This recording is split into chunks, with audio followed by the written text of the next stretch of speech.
So I had a meningioma of about 5 by 3 cm, and I'm actually exactly 2 months post-surgery at this stage. And maybe a little backstory about how I actually got to know my tumour. I'm one of those lucky ones who did not have a single symptom, no seizures, no giddiness, nothing. How I found out was actually after a PET CT scan that I was doing before going for chemotherapy for a separate cancer that I had. I'm actually an endometrial cancer survivor, and the tumour was found at approximately the same time. But we needed to focus on first treating the cancer, so we left the tumour on a watch and wait on observation. And 3 years later, now that I am cleared of the cancer, we have decided to look into the growth of the tumour, and unfortunately there has been growth, and it's actually time for surgery as per my neurosurgeon.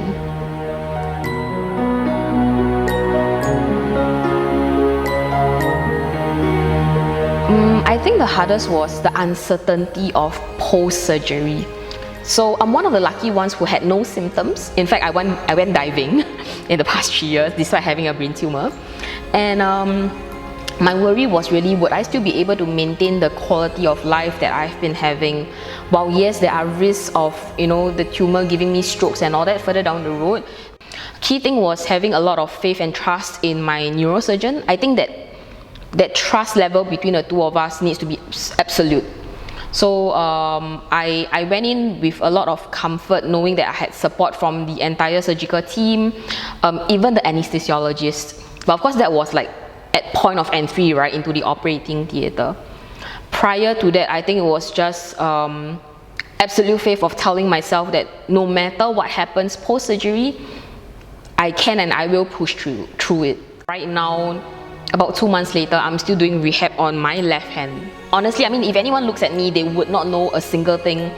I look perfectly fine, but fact remains that half my face is actually numb. So on the left side now, even if I smile, it looks normal, but it's actually completely numb.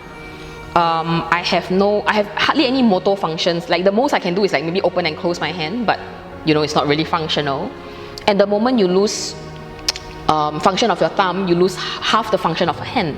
So these are really things that I'm struggling with, because I'm normally quite an active person. Like I love cooking. It's not really possible to cut anything with just one hand.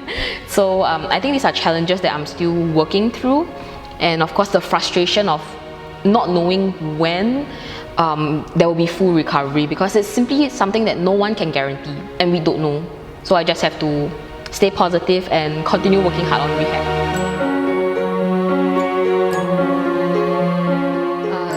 Main plan is to finish my MBA, so I'm still doing it. I did not defer my single term, so I'm looking forward to, hopefully, fingers crossed, we can travel to UK by next year and I can go there for my graduation. I think generally I'm a happy person, and I don't believe in wasting time.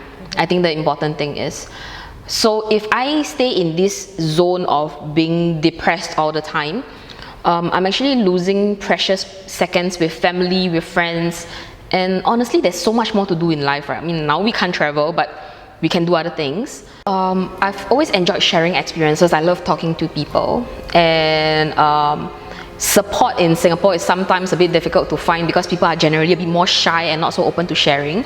But I actually found BTSS online, and it was quite a good find, I must say, because I actually got to know more people who I could help talk to. We chat about our challenges, we share experiences, and it's really that area where, despite what I cannot do, there are actually many more things I can do. I can give back.